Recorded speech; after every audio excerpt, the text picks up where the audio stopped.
Masayang naglalaro sina Flynn at Bekbek sa labas ng bahay sa isang province ng Chiang Mai. Nagluto-lutuan, nagbahay-bahayan at minsan naglalaro sa putik. Si Flynn ay 6 na taong gulang habang si Bekbek naman ay 4 na taon. Magkatapat lang ang kanilang bahay. Si Bekbek ay may nakatatandang kapatid na si Richie na video games lang ang palaging inaatupag. Isang araw, nag-aaway na naman ang mga magulang ni Flynn. Nagsisigawan ito sa harapan niya. Kahit na minsan ay nasa kwarto siya ay ramdam niya ang tindi ng boses ng kanyang mga magulang. Nagtatago si Flynn sa ilalim ng kanyang kama at tinatakpan ang kanyang mga tenga. Maya-maya nawala ang mga tinig na sakit pakinggan. Lumabas si Flynn at nakita ang kanyang ina na luhaan. Mama, ayos ka lang ba? Anak, labas ka muna at maglaro. Lumabas si Flynn at tinawag niya si Bekbek. Nakangiti naman ito na lumapit sa kanya. Oy, Flynn! Halika sa amin. May bago akong toys. Tara! Ito ang palaging nangyayari sa buhay ng batang si Flynn. Gabi na nang pinauwi si Flynn ng mama niya. Maga ang mga mata nito at mapula ang ilong. Naghain ang mama niya ng hapunan at itinanong ni Flynn kung nasaan ang papa niya. Hindi daw makakauwi dahil sa may itinapos itong trabaho. Nagising si Flynn na may kumalabog sa labas ng kwarto niya. Nagulat siya at itinakpan ang kanyang mga tenga. Dumating kasi ang papa niya na lasing at nagagalit dahil wala man lang pagkain sa mesa. 3:00 pa lang ng umaga, tulog na tulog pa ang mga tao sa oras na yun. Gumapang si Flynn sa kanyang kama. Bumaba at binuksan niya ang kanyang pinto. Nakita niyang sinasaktan ng papa niya ang kanyang mama. Tinitigan niya ang kanyang mga magulang na nakatayo sa labas ng pinto na nakapajama. Hawak ang isang laruan na ibinigay ng kaibigan na si Bekbek. Lahat ng mga nangyari at narinig ni Flynn ay tumatak iyon sa kanyang isipan at damdamin. Naghiwalay ang kanyang mga magulang sa murang edad. Isang araw, paglabas niya ng gate upang makipaglaro sa kaibigan na si Bekbek, nakita niya ang may mga malalaking bagahe na isinakay sa kotse ng kaibigan. Lumabas si Bekbek na malungkot ang mga mata. Hawak ang isang laruan na kakambal sa ibinigay niya kay Flynn. Bekbek, saan punta niyo? Aalis na kami. Doon na kami titira sa ibang bansa. Doon, sa malayo. Iiwan mo rin ba ako? Kagaya ng ginawa ni Papa? Babalik ako. Promise yan. Isipin mo, ako yung laruan na ibinigay ko sa'yo hanggat sa pagbalik ko, ha? Nagyakapan ang dalawang bata. Tumulo ang mga luha ni Bekbek at hindi na umimik si Flynn. Pinanood na lang ang pag-andar ng sasakyan at kumakaway sa kaibigang papalayo. Habang lumalaki si Flynn, nakikita niyang umiiyak ang kanyang ina. Minsan umaarte lang ito na napuwing para hindi ipahalata kay Flynn. Ramdam ni Flynn ang sobrang lumbay at kalungkutan. Pumapasok siya sa elementarya na wala ni isang kaibigan. Noong nagsimulang mag-aral si Flynn at sinasamahan siya ng mama niya, ay sinubukan naman niyang makipagkaibigan. Ngunit inaaway lang siya ng mga bata at palaging naiisip na sana nandun na lang si Bekbek. Hindi gaya ng dati. Si Flynn ay isang masayahin, at masiglang bata. Kaya rin naging kaibigan niya si Bekbek dahil friendly at bungis-ngis kung tumatawa. Palagi niya itong pinupuntahan sa kanila at gustong-gusto siya ng mga magulang ni Bekbek dahil pinapasaya ni Freen ang kanilang anak. Napansin ng mama ni Freen ang mga pagbabagong ito. Pagka-uwi galing sa paaralan, pumapasok lang kaagad sa kwarto. Minsan tulala. Minsan naman kinakausap ang isang laruang doll. Hindi na nakita ng mama niya ang konting kasiyahan sa mga mata ng bata. Grade 6 na si Freen at ganoon pa rin ang kanyang pagkalumbay. Nagpunta ang mama ni Freen sa school nang ipatawag ng guro. Nag-alala ang kanyang mga teacher dahil kung dati ay nakakausap pa nila ito, pero ngayon napapansin nilang nakadungaw lang sa bintana at nakatulala. Tinatanong nila kung okay lang ba ito. Palagi namang sagot ni Freen ay okay lang daw siya. Isang umaga, nagising si Freen sa ingay sa labas ng bahay. Sumilip siya sa bintana ng kanyang silid. Hindi pa sumisikat ang araw ngunit malinaw sa mga mata ang nakikita. Si Bekbek, nakatayo sa harap ng gate ng dating bahay. Naka-black na jacket na may white sando sa nakabukas na zipper ng hoodie at gray na pants. Naglakihan ang kanyang mga mata at mabilis na binuksan ang gate at nilapitan ito. Niyakap niya ng mahigpit ang kaibigan. Masaya niyang ipinapasok si Bekbek sa kanilang bahay. Sinabi niya na doon na lang muna titira si Bekbek dahil siya lang naman mag-isang umuwi. Umaapaw ang saya ni Free na parang sasabog ang kanyang puso. Hindi siya makapaniwala na bumalik na nga si Bekbek at hindi siya kinalimutan ng kaibigan. Nagkwentuhan sila hanggang sa nagtakip silim tungkol sa mga napuntahan ni Bekbek na kay gagandang lugar sa ibang bansa. Nakinig si Free na parang nasa alapaap. Wala doon ang mama ni Freen. Umalis ng maaga at hindi inabutan ang pagpasok ng dalawa sa kwarto nito. Hindi na lang ginising ng mama niya si Freen at nagbili ng pera at pagkain sa mesa. Saktong wala ring pasok sa araw na iyon. Kinagabihan, kumatok ang mama ni Freen. Nang pagbuksan na sana niya, ay hinila siya ni Bekbek at sinabing hindi mag-ingay na nandoon siya sa kwarto. Napakunot ang noo ni Freen ngunit sumang-ayon naman ito sa kaibigan. Nang makalabas ay napansin ng mama niya ang kasiyahan na nakatago sa mga mata ng anak. Kumain sila ng hapunan at nagtira si Freen ng pagkain para kay Bekbek. Tinanong siya ng mama niya kung para saan iyon. Ay ma, baka kasi magutom ako mamayang gabi. Masiglang sabi nito. Hinayaan na lang niya ang anak. Medyo nakaluwag din sa pakiramdam na may kung ano man ang nagpapasaya sa anak. Nasasabik na pumasok si Freen, dala ang pagkain para kay Bekbek sa kanyang silid. Inilapag niya ito sa mesa katabi ng kanyang kama. Sinabi ni Bekbek na uuwi na muna siya. Hinarang naman siya ni Freen na kung pwede ay bukas na lang siya uuwi at magkwentuhan na muna. Ngumiti si Bekbek at niyakap ang kaibigan. Sinabi niya na si Freen naman ang magkwento at mananatili siya hanggang matapos ito. Nagsimulang magkwento si Freen sa nangyari noong umalis ang papa niya. Hindi niya inaasahan na maghihiwalay ang mga magulang. Naging mas malungkot pa siya nung umalis si Bekbek na kalaro niya sa tuwing hindi magkaunawaan ng mama at papa niya. Sa murang edad ay hindi naman naunawaan ni Freen kung bakit gano'n na lamang.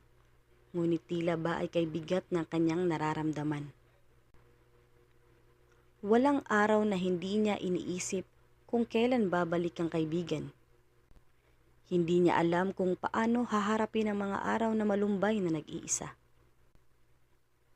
Napahinto si Freen sa pagsasalita. Ang lungkot daw ng topic nila. Gusto niyang marinig si Bekbek ang palaging nagsasalita dahil palagi lang daw silang masaya. Pinagbibigyan naman siya ni Bekbek sa mga gusto niya. Magdamag silang nag-usap. Nagising si Free na tanghali na. Nagulat siya na wala ang kaibigan. Hinanap niya si Bekbek sa mga sulok. Nangangambang lumabas na nakapaa at pinuntahan ito sa bahay na katapat lang sa kanila. Nag-doorbell siya ng ilang beses, nang paulit-ulit. Ngunit wala namang lumalabas na tao. Naghanap siya sa unahan at nagtanong sa ibang kapitbahay. Subalit wala naman daw nakakita kay Bekbek at wala rin nakakilala sa kanya. Sa tagal din ng panahon na nawala sila dito sa Thailand, ay posible talagang makalimutan siya. Umuwi si Free na pawis na pawis. Nanginginig ang kanyang buong katawan. Takot na baka umalis si Bekbek na hindi na nagpaalam sa kanya. Pagpasok niya sa kwarto, nagulat siya na may nakahiga sa kanyang kama. Nilapitan niya ito at nakita ang mahimbing na natutulog na si Bekbek. Napaluha si Freen at niyakap ang kaibigan. Akala niya umalis na ito nang walang pasabi. Nagising si Bekbek at antok na yumakap kay Freen. Nakangiti.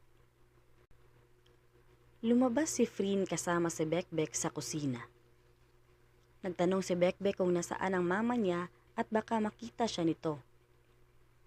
Sinabi naman ni Freen na nagbabantay sa munti nilang negosyo na cafe sa may palengke. Masayang kumakain si Freen habang pinakikinggan ang lahat ng masasayang kwento ni Bekbek. Tumatawa ito kahit puno ang bibig ng pagkain. Tinanong siya ni Bekbek kung may iba ba siyang kaibigan. Sabi ni Freen, tinutukso lang daw siya ng mga kaklase niya at hindi naman daw niya kailangan ng kaibigan. Alam ni Free na babalikan siya ni Bekbek at heto na nga si Bekbek sa harapan niya. Maya-maya ay pumasok sila sa kwarto. Nakita ni Bekbek ang laruan na kakambal lang sa kanya. Yung laruan na ibinigay niya kay Free ilang taon na ang nakalipas. Sabik na ikinuwento ni Free na yun lang ang tanging kinakausap niya sa mga panahon na ang lungkot ng araw. Sinabi ni Free na tandang-tanda niya ang sinabi ni Bekbek nung mga bata pa sila na isipin lang na ang laruan na iyon ay ang kaibigan na si Bekbek. Napangiti naman ang kaibigan. Maluwag ang damdamin ni Bekbek sa narinig. Sinabi niya kay Free na hindi na siya mawawala at palagi lang nakabuntot sa kanya. Maluha-luhang tumawa si Free sa narinig. Naantig ang puso niya at tila ba may nabuo sa malumbay niyang pagkatao. Kinabukasan, ginising si Free ng mama niya upang maligo na at baka siya malate sa klase. Pagkatapos maligo ay kumain siya ng almusal. Nakabukas ng kaunti ang kwarto ni Free nang sumilip si Bekbek. Ngumiti na excited sumama sa paaralan ni Free. Napansin sa mama ni Free ang mga ngiti ng anak habang tinatanaw ang silid. Tumingin din siya sa nakabukas na kwarto ni Free at nakita ang kama na hindi pa naaayos. Dali-daling kumain ang anak. Hinalikan siya sa pisngi at niyakap ng mahigpit. Nagtaka ang kanyang ina sa mga kinikilos ni Free, ngunit masaya siya na bumabalik ang pagiging masigla at masayahin na ilang taon niyang hindi nasilayan.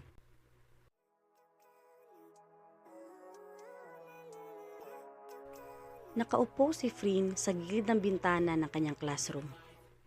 Habang nagsusulat ng notes ay biglang sumilip si Bekbek sa may bintana. Napansin kaagad iyon ni Free.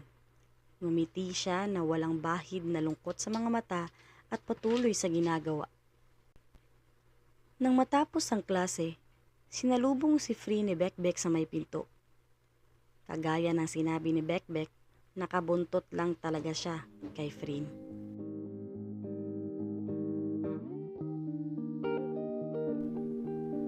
Masayang tumatawa habang pauwi silang dalawa.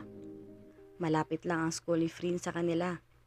Hindi na rin siya sinusundo ng kanyang ina sapagkat malaki na naman siya at medyo busy rin sa munting negosyo sa palengke. Nagulat si Free na makasalubong ang kanyang ina sa may gate. Maaga itong umuwi. Nagtanong ito sa anak kung okay lang ba siya. Hindi ito umimek. Ngumiti siya sa mama niya nang bulungan siya ni Bekbek na nagtago lang siya sa likod ng kaibigan. Una namang pumasok ang kanyang ina. Napahawak sa dibdib si Frin sa kaba. Lumabas si Bekbek sa likod niya at nagsenyas na huwag itong magingay. Nagbihi si Free ng pampatulog bago kumain ng hapunan. Pagkatapos kumain, nagtaka ang kanyang ina na may pagkain na naman siyang dinala sa kwarto.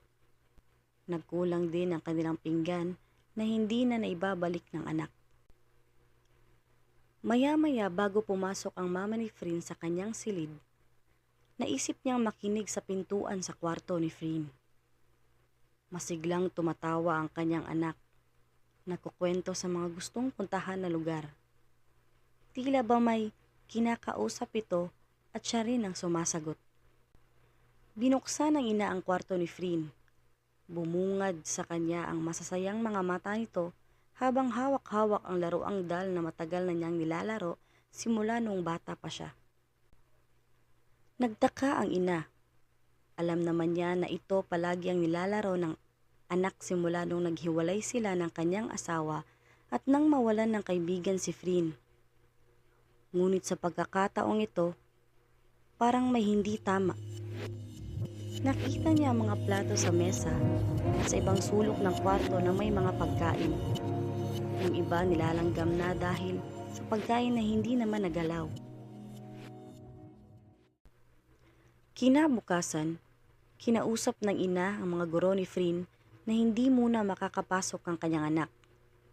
Sinabi din ng mga teachers na nag-aalala din sila sa bata dahil minsan nagsasalita ito na tila ba may merong kinakausap.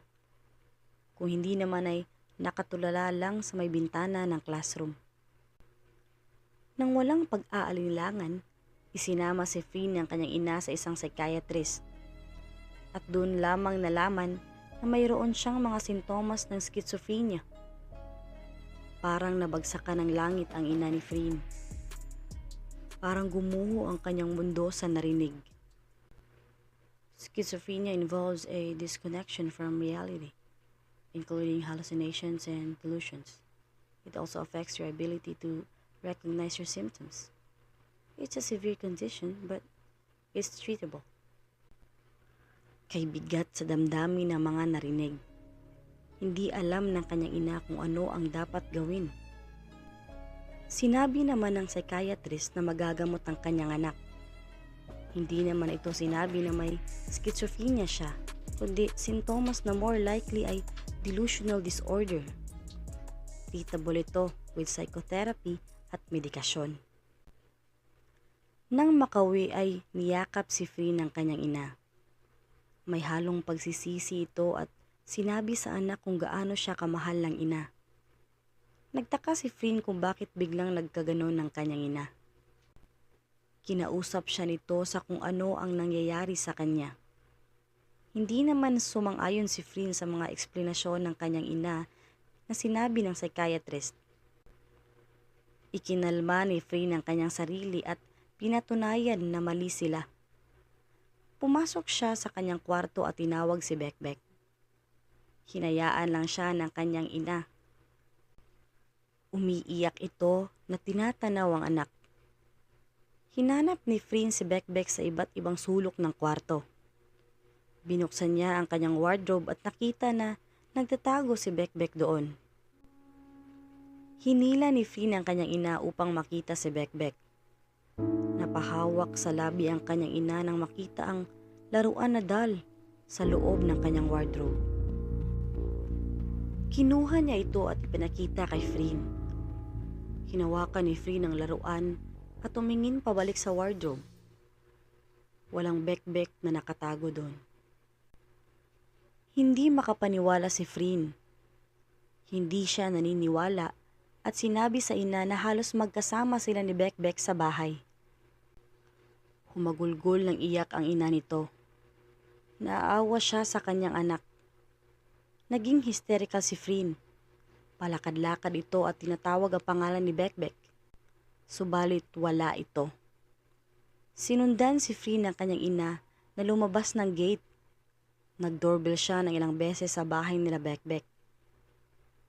Hindi batid ni Free na hindi gumagana ang doorbell dahil sa katagalan ng panahon na walang nakatira doon. Tinawag ni Free si Bekbek ng paulit-ulit at kinatok ng malakas ang gate.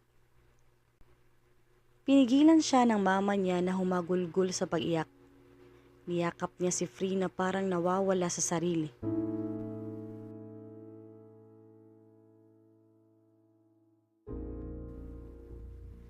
May tinatawag na family focus therapy. Ang therapy na ito ay makakatulong sa mga taong may delusional disorder at sa kanilang mga pamilya. Ang paggamot na ito ay nagsasangkot ng psychoeducation tungkol sa delusional disorder, pagsasanay sa pagpapahusay ng komunikasyon at pagsasanay sa mga kasanayan sa paglutas ng problema.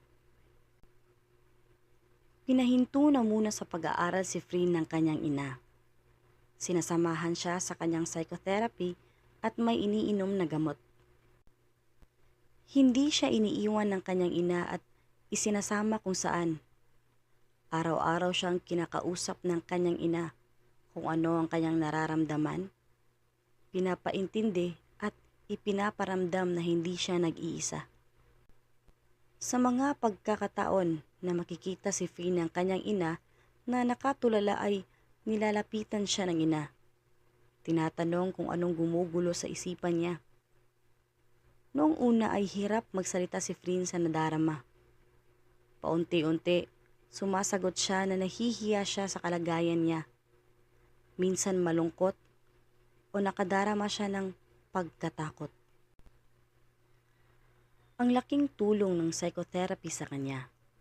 Alam na alam nila paano makinig at magsalita sa isang kagaya ni Free. Ilang buwan din ang lumipas at unti-unting marunong na itong makipag-usap o mailabas ang gusto niyang sabihin. Nakaramdam na din si Free sa mga yakap ng ina. Sa unang pagkakataon ay parang may napuno sa damdamin niya. Tinutulungan din siya ng kanyang ina sa mga panahon na hindi niya alam kung anong gagawin. Araw-araw nagsisikap ang kanyang ina na mailabas ang kung anong iniisip o nadarama ng anak. Hindi pa rin makapaniwala si Free na ang nakikita niyang Bekbek sa harapan, nakangiti, ay hindi totoo. Minsan, lumalabas pa rin si Bekbek sa isipan niya at napag-aralan ang mga gagawin. Lumipas ang ilang linggo, napansin ni Free ang kapayatan ng ina. Napagtanto niya kung gaano ito nagsisikap para sa mga kailangan sa kanyang gamot, mga bayarin at sa pag-aasikaso sa kanya. Naisipan ni Free na bumalik sa pag-aaral. Kinabahan ang kanyang ina dahil baka ano ang maisipan nito na masama, ngunit binigyan siya ng katiyakan ni Free na mag-aaral siyang muli at ipagpatuloy hanggang sa makagraduate. Sumang-ayon ang kanyang ina sa kanyang desisyon.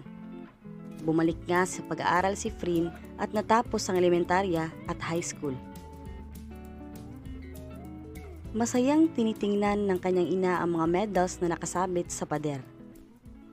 Minsan, tinatanong niya si Free kung may mga naramdaman ba siya sa katawan o ano ang naiisip. Niyayakap na lamang ni Free ang kanyang ina kapag naramdaman niyang may takot sa mga mata nito. Nagpasalamat siya na hindi siya iniiwan ng kanyang ina. Nagsikap si Free na makatulong sa kanyang ina. Ang pagtitinda ng ulam at pagsasama niya sa kanyang ina sa cafe ay nakatulong din sa kanyang sitwasyon. Isang tanghali, nang makalabas ng gate si Free kasama ang ina, may isang kotse sa tapat ng bahay nila. Bumungad sa harapan niya ang isang babaeng lumabas ng pinto ng kotse. Maputi, maliit ang muka, matangos na ilong, maikling buhok na naka-white sando, may jacket na nakatali sa bewang ng shorts, may headset sa tenga at nakatayo sa harap ng gate ng bahay nila. Lumabas din ng isang lalaking halos kamukha ng babae na may katandaan lang na ilang taon ito. Inilabas nila ang mga bagahe sa likod ng sasakyan. Tumigil ang mundo ni Freen. Narinig ang pagkabog ng kanyang dibdib. Huminto ang lahat sa nakita niya. Hindi niya mawari kung totoo ba ito o nagiging delusional na naman ba siya. Lumapit ang isang babae sa kanila na kasing edad lang sa mama ni Freen. Habang nag-uusap ang mama ni Freen at ang ina ni Bekbek, parang naging bungol si Freen. Tila ba naglaho ang lahat. Ang tanging nakikita lamang niya ay si Bekbek na naging slow motion ang paggalaw sa harapan ng kanyang mga mata. Sa ilang taon na lumipas, sigurado si Freen sa nakikita niya. Sigurado siya na si Bekbek ito. Sigurado ang isipan niya at puso sa nadarama. Nang makabalik ang mama ni Bekbek, ay kumaway din ang papa nito sa kanila. Napansin ng ina ni Freen ang pagkatulala ng anak. Hinawakan niya ito at tinawag sa pangalan. Kinamusta niya kung okay lang ba ito. Napatingin si Freen sa mama niya na tila ba'y hindi sigurado sa katotohanan. Hinaplos ng mama niya ang mukha ng anak at maluhaluhang sinabing totoo ang lahat na nakikita niya. Totoo na bumalik si Bekbek at ang kanyang pamilya. Namuo ang malalaking luha sa mga mata ni Freen na tila ay nakahinga siya galing sa pagkalublob sa tubig. Niyakap siya ng kanyang ina. Umaapaw ang nadarama ni Freen. Umaagos sa mga luha sa kanyang mga pisngi. Ipinasok siyang muli ng mama niya sa bahay at nang makalma siya. Maya-maya, tumunog ang kanilang doorbell. Napatingin si Freen sa siradong pintuan nila. Kumabog ang kanyang puso ng sobrang lakas na nakakabingi. Dahan-dahan siyang naglakad na may takot. Binuksan ang pinto at nakita si Bekbek sa labas ng gate na nakangiti sa kanyang kumakaway. Sumunod naman ang mama ni Freen at binuksan ang gate. Pinapasok si Bekbek. Nang makabalik ang mama ni Freen, ay hinawakan niya si Freen na nakatayo lamang sa labas ng pintuan. Hinawakan niya ang mga mukha ng anak at sinabing totoo ito. Ngumiti siya kay Freen at pumasok ng bahay.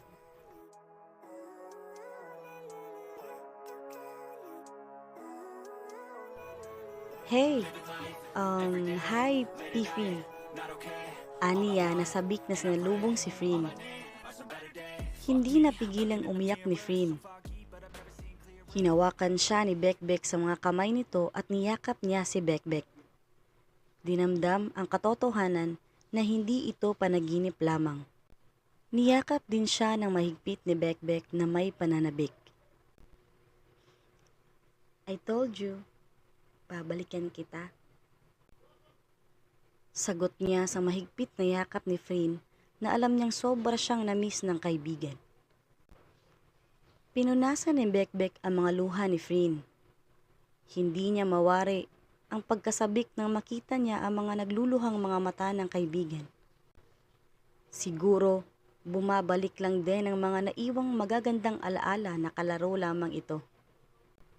Masayang mga bata lang at walang pinoproblema sa mundo. Nagkwentuhan sila sa loob.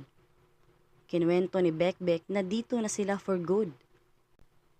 Dito na siya magpapatuloy sa kanyang college life at masayang sinabi na magkakasama na sila ulit.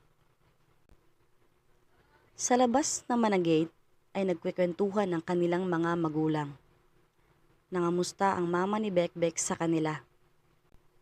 Medyo mahiyain ang mama ni Freen. Ngunit naging close naman sila dati kaya parang normal lang sa mama ni Bekbek ang makipagkwentuhan. Na-miss din niya ang ganitong merong kapitbahay na malalapitan.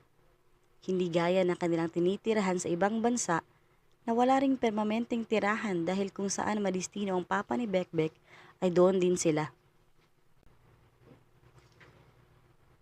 Inilabas ni Bekbek ang pasalubong niya kay Frin, isang headset at iPad. O yan, may mga music dyan na nakakagaan sa pakiramdam. Ginawan kita ng playlist ng kagaya sa akin. Minsan kasi, pag wala akong makausap, laking tulong ng music to ease something in me. Naisip ni Bekbek na iyon ang ibigay na pasalubong kay Frin. Simula noong umalis sila sa Thailand sa murang edad ay naging malungkot siya na iwan si Frin. May kuya nga siya ngunit palagi naman itong nagvi-video games. Kahit saan lang din napadpad nung nag-aaral na ng college. Wala rin namang naging kaibigan si Bekbek dahil na rin sa paiba-iba sila ng lugar na tinitirhan. Lumaki siya na palaging inaalala ang isang kaibigan na naiwan sa Thailand. Kapag lumalaki tayo, may mga masasayang alaalang hindi malimot sa ating isipan lalo na't nakaantig ito sa munting puso ng ating pagkabata. Araw-araw ay binibisita ni Bekbek si Frin. Nalaman din niya ang malungkot na pinagdaanan nito na sinabi ng mama niya. Sobrang nasaktan si Bekbek sa nalaman. Kahit na ilang taon ang lumipas na hindi sila nagkita, ay hindi naman naalis sa puso at isipan niya ang kaibigan. May isang linggo pa bago matapos ang bakasyon. Nag-enroll si Becky kung saan nag-enroll si Frin. Ginamit ni Frin ang talino. May scholarship siya sa kanyang paaralan upang matulungan ng kanyang ina. Isang araw, nang nagpunta si Bekbek sa bahay nila Frin ay medyo may amoy na alak sa kanya. Nagtaka si Frin ngunit hindi naman siya nagtanong. Alam ni Bekbek na napansin ni Frin ang amoy na yon kaya nagsalita na siya. Alam mo, I drink whenever I feel lonely. May alak ako na hindi nila alam. Si Papa busy. Si Mama nandyan nga pero busy sa online meetings and si Kuya alam mo na. But now, I just had a little drink to celebrate. I'm home now.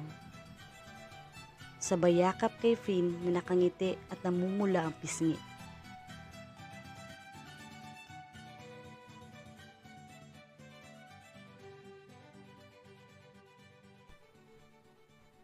Hoy, huwag ka nang uminom ha. Masama yan. Pinisil niya ang dalawang pisngi ni Frin. Tinitigan niya ang mga mata nito. Namiss kita. Sobrang namiss din kita, nung Bek. Parang ikaw lang palagi laman ng utak ko eh. Sumandal si Bekbek kay Frin.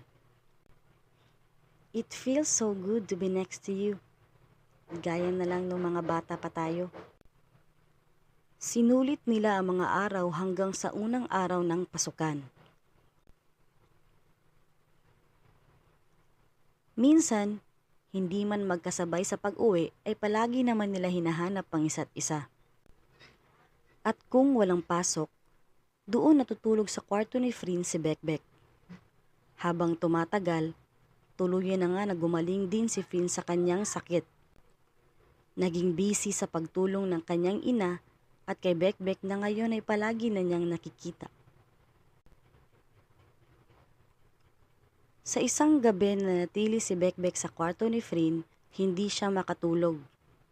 Binuksan niya ang kanyang cellphone at hinalukay na naman ang picture nila ni Frin nung mga bata pa sila. Kahit noong nasa ibang bansa sila, ay hindi ito mawawala sa mga araw na naiisip niya si Frin.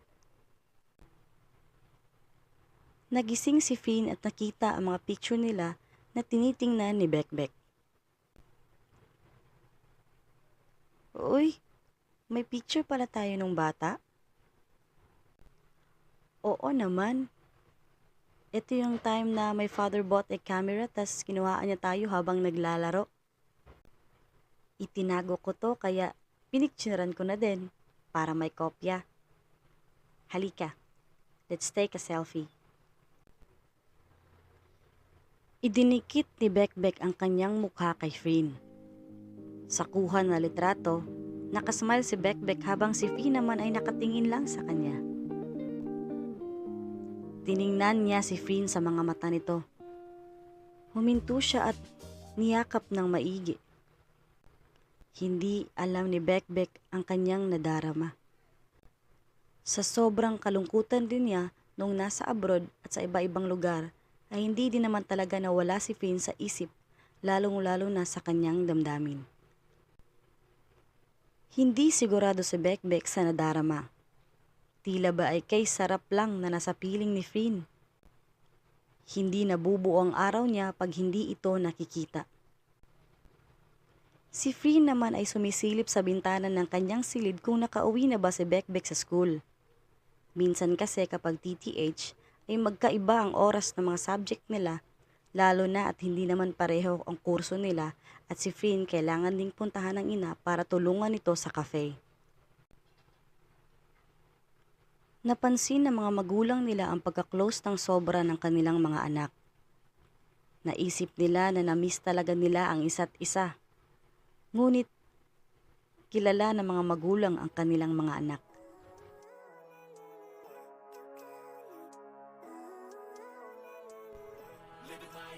Tinuruan ni Bekbek si Finn gumawa ng social media account. Hindi kasi nahiligan ni Finn ang mga ganoon na bagay. Iba din ang kanyang mga iniisip dati. Naisipan ni Bekbek na gawan si Finn para naman ay magka-chat lang sila sa mga oras na hindi sila magkasama sa school. Madali lang naman turuan si Frin. Sa vacant time niya, ini-stalk niya ang profile ni Bekbek at doon niya nakita lahat ng napuntahan na lugar. May napansin din siyang isang lalaki sa mga kuha na picture. Napakunot ang kanyang noo. Nagtaka siya kung sino ang lalaking yun. Wala namang naikwento si Bekbek na may lalaki itong nakasama. Parang nanibugho ang kanyang damdamin. Hindi naman sa ayaw niya na maiba itong kaibigan, ngunit iba ang kanyang naramdaman. Naghintay si Finn kay Bekbek sa huli nitong subject. Friday kaya magkasama silang uuwi. Napansin ni Finn na may mga kalalakihang tumitingin sa kaibigan. Maganda kasi si Bekbek. Aside from that, she's sexy and charming. May magkakagusto talaga sa kanya. Kumaway ang isang lalaki kay Bekbek at ngumiti. Nag-smile din naman si Bekbek at hinarap agad si Finn. Sino yun? Ewan ko. Kaklase ko lang sa huling subject. Palagi siyang nakangiti sa akin.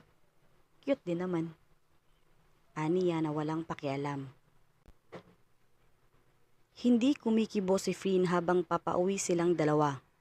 Daldal ng daldal si Bekbek ngunit parang wala lang itong si Frin. Malalim ang kanyang iniisip. Napansin niyo ni Bekbek at sinabing doon na matulog sa kanila.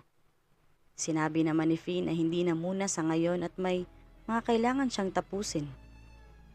Nagtaka si Bekbek dahil ngayon lang nangyari na ayaw ni Frin na makasama siya.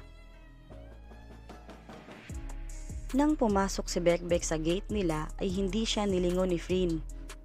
Hindi niya alam ano ang nagawa kaya nag-chat siya kung anong problema. Hindi nag-reply si Frin sa mga chat nito.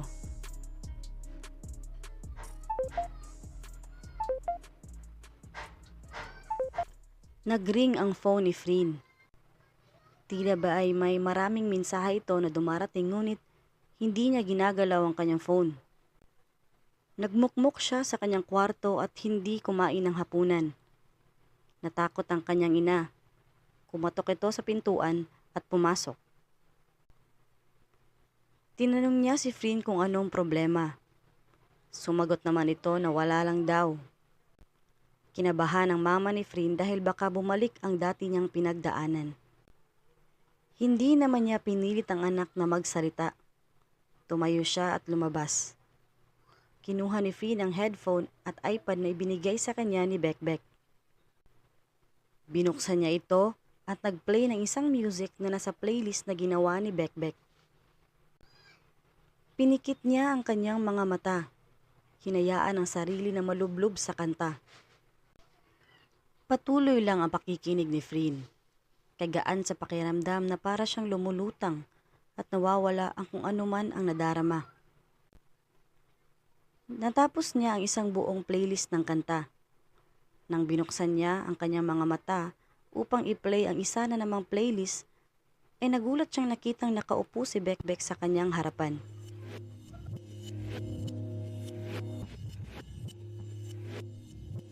Kumabog ang kanyang dibdib. Natakot siya. Hindi niya alam kung totoo ba ito o baka bumalik. Sa dami at bilis ng kanyang iniisip, namalayan niya na nawala bigla si Bekbek sa harapan niya. Lumingon-lingon siya at bumukas ang pinto. Pumasok ang kanyang ina at kinamusta siya nito. Sinabi naman niya ang nakita nang lumabas si Bekbek sa likod ng mama niya. Katulad sa nakita kanina, yung suot at mukha ay siya nga. Tinanong siya ulit ng mama niya kung ayos lang ba si Frin. Wala siyang naisagot at tiningnan lang niya si Bekbek. Lumapit si Bekbek sa kanya at hinaplos ang kanyang mukha. Alalang-alala ang mga mata nito. Napalunok si Frin ng laway at sinabing okay lang naman siya. Nakikinig lang ng kanta sa iPad. Hinalikan siya ng kanyang ina sa noo at lumabas sa kanyang silid. Hey Frin, are you okay? Pumunta na ako dito kasi hindi ka nagre-reply. Nang pumasok ako, hinintay lang kitang matapos ang iyong pinakikinggan nang bigla kang huminto at hindi na umimik nang makita mo ko. Kaya tinawag ko si tita. Yes. Ayos lang ako. Tumabi si Bekbek sa kanya at niyakap niya si Frin. Doon na nga nanatili si Bekbek. Hindi pa din nagsasalita si Frin kung ano ba ang problema. Habang nakahiga sila ay nakita ni Bekbek na tinatanaw ni Frin ang isang lalaki na kasama niya sa isang picture. Ex ko yan. Naghiwalay kami kasi I thought he's a good guy pero cheater pala. Sinagot ko siya nung ang lungkot ko. May kumpleto nga akong pamilya pero hindi mo naman maramdaman. Nung naghiwalay kami, doon din ako natutong magtago ng alak minsan. Hindi naman sa nasaktan ako ng todo, ngunit may puwang sa puso ko na hindi ko alam bakit. Lumingon si Frin kay Bekbek. Nakita niyang maluha-luha itong nagsalita. Parang nadurog si Frin na naramdaman niya ang bigat ng pinapasa ni Bekbek. But now, may napuno sa puso ko. Hinarap ni Bekbek si Frin na may pagmamahal. Tinitigan niya ito sa mga mata. I've never felt like this before, Frin. Hindi ko alam kung tama ba to. Sa isang liwanag na nanggagaling sa munting ilaw ng lampara sa mesa ni Frin ay nag-abot ang kanilang mga labi. Halik ng pananabik, kasiguraduhan at pagabuo ng kanilang pagkatao. Maluha-luha silang nagtitigan na may ngiti sa mga mata at niyakap ang isa't isa. Kinabukasan, maagang umalis si Bekbek para makaligo at makapasok. Mahimbing pa sa pagkakatulog si Frin kaya hinalikan niya ang mga labi nito.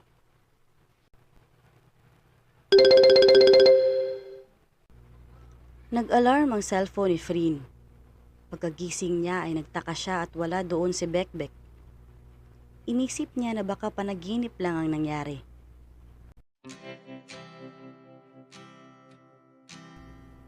Nagkasalubong si Frin at Bekbek sa isang kantin. May mga ngiti sa labi ni Bekbek na nagpapahiwatig sa nangyari kagabi. May saya sa mga mata at kilig na hindi ipinapahalata.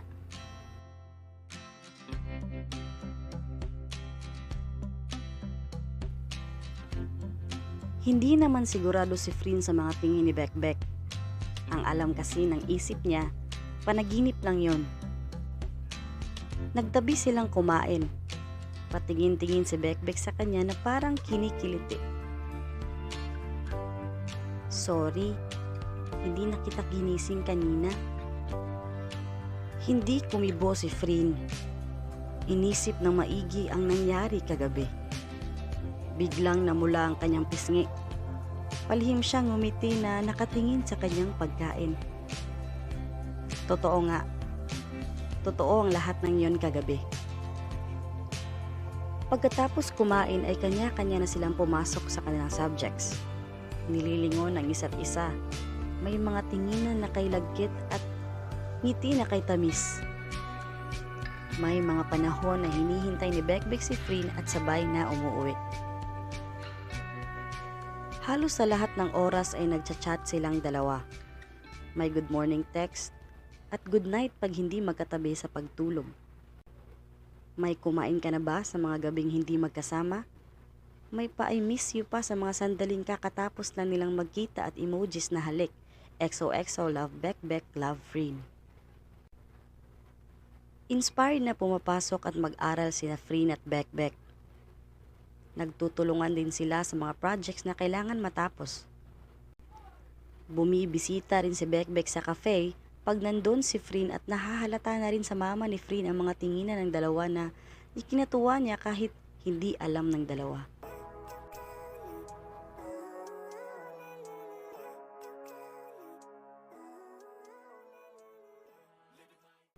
Dumating ang bakasyon. Kinausap si Bekbek ng kanyang mga magulang kung gusto ba niyang sumama sa kanila sa ibang bansa upang bisitahin ang kanyang lola. Sa ilang taon na kahit saan lang sila tumira ay ayaw na niyang maulit pa yun. Ilang beses na naman din niyang nabisita ang kanyang lola at gusto niya na manatili sa piling ni Frin. Hindi naman pinilit pa ng mga magulang ni Bekbek ang kanyang desisyon. Nakikita nilang masaya ang anak nung nakabalik sila sa Thailand at lalong-lalo na nang makasamang muli ang kaibigan na si Frin. Nahalata naman nila may kakaiba sa dalawa. Sinamahan ni Frin si Bekbek sa bahay nila dahil siya lang ang nanatili at naiwan sa kanila. Masaya silang naghapunan na parang bagong mag-asawa. Pagkatapos kumain ay nanood sila ng palabas. Habang nilalaro ni Bekbek ang kanyang mga daliri sa hita ni Frin na pinipigil ang pagpukaw sa sarili. Sa silid na ilaw lamang ng telebisyon na nagbibigay liwanag, hindi na napigilang uhaw na hinalikan ni Frin ang mga labi ni Bekbek na kanina lang nag-aabang sa kanya. Hinatak ni Frin ang batok ni Bekbek na hindi na maintindihan ang pag-aalab ng kanyang damdamin. Ngumiti si Bekbek habang hinahalikan ang mga malalambot na labi ni Frin dahil nagtagumpay siya sa kanyang balak. Itinulak niya si Frin at ipinahiga. Ininiin ang kanyang mainit na katawan nito. Nilalaro ang kamay sa ilalim ng damit ni Frin at hinawakan ng malalambot na dibdib. Umungol ng mahina si Frin. Napakagat siya ng labi. Hinaplos niya ang likod ni Bekbek patungo sa puwet nito at pinisil na tila ba ay nanggigigil. Nagsabay na sumasayaw ang kanilang mga katawan hanggang sa mahulog sila sa sahig. Gumapang si Frin at pumatong kay Bekbek. Nilalaro ang kanyang dila sa labi nito at hinahaplos-haplos ng mga hita. Hinubad ang saplot ni Bekbek ang mga damit at kumakabog ang kanyang puso.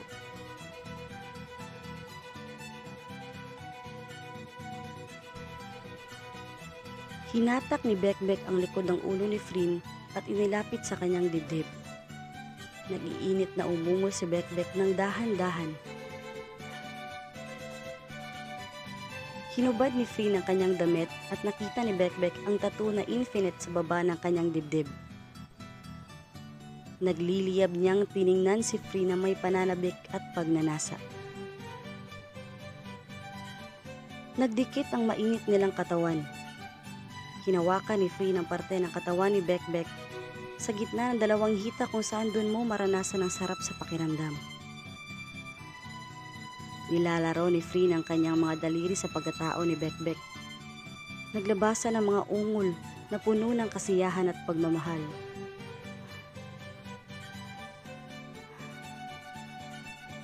Idinikit ni Freen ang kanyang mga labi sa tenga ni Bekbek habang dinadama ang pagkapa ng kanyang mga daliri sa pagkatao nito. Lalong nagliyab ang nadarama ni Bekbek. Pinisil niya ang dalawang puwet ni Freen sa nadarama. Pawis na pawis ang kanilang katawan sa init. Nagbanggaan ang kanilang mga dibdib na kay lambot. Nagdikit, basa, mainit at kay sarap sa pakiramdam. Itinulak ni Bekbek si Freen at siya naman ang pumatong dito. Nagtinginan sila na kay lagkit, punong-puno ng pagsinta, silakbo ng damdamin, mga matang iisa lang hinahanap at natagpuan. Hinalikan ni Bekbek si Freen na kay pusok. Dinaramdam ang init at lambot ng mga labi at magiliw na naghilahan ang kanilang mga dila. Ipinadaos-dos ang kanyang kamay sa dibdib hanggang sa gitna ng dalawang hita nito. Pinabayaan ni Freen si Bekbek at kusa niyang ipinapasok si Bekbek sa kanya. Tiningnan ni Bekbek si Freen na napapikit, na umuungol, nagkagatlabi at umungol na naman.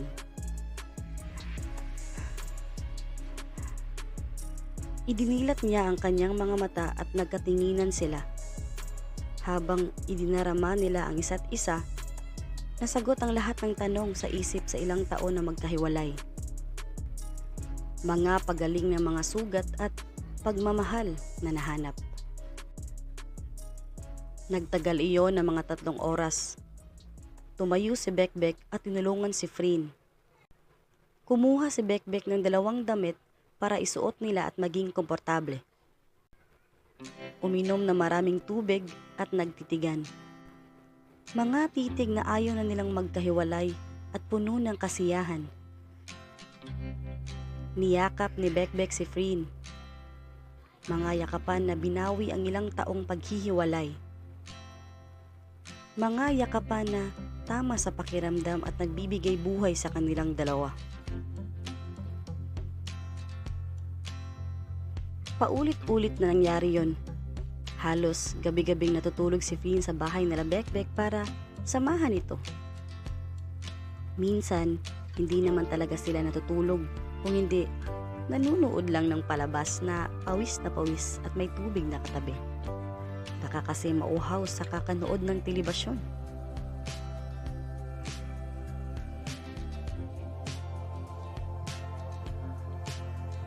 Tuluyan na ngang nakalimot si Freen sa masasama nitong naranasan.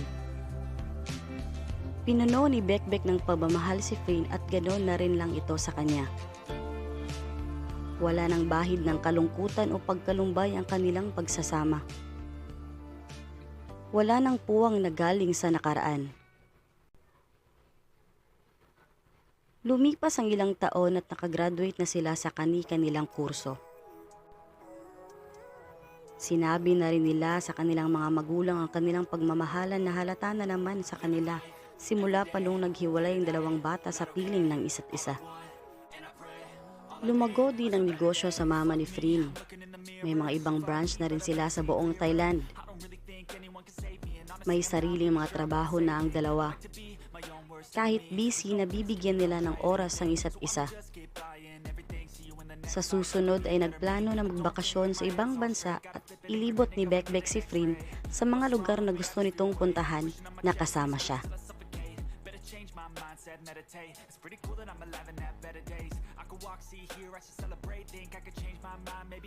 Dito na nagtatapos ang kwento.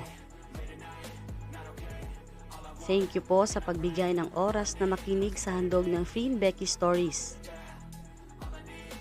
Sana ay nagustuhan ninyo and please subscribe para ma-update sa mga isusulat ko pa na kwento that will exceed our imagination sa mundong tanggap tayo at sa Free and Becky World.